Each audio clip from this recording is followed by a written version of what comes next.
Fronting your insurance in the UK is illegal. And for anybody who doesn't know what fronting means, it's essentially a fancy word that insurers like to use for fraud.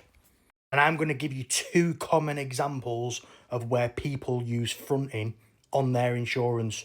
So make sure you don't do these, because you could end up in this situation.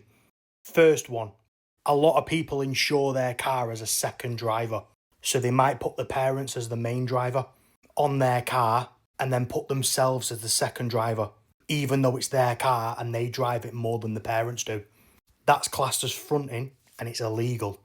So don't do it.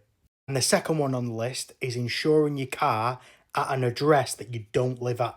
So for example, you might live in a rough area, but you have a family or friend that lives in a nice area where the insurance is usually quite low.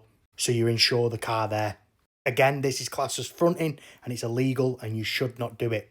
However, I understand why people do it.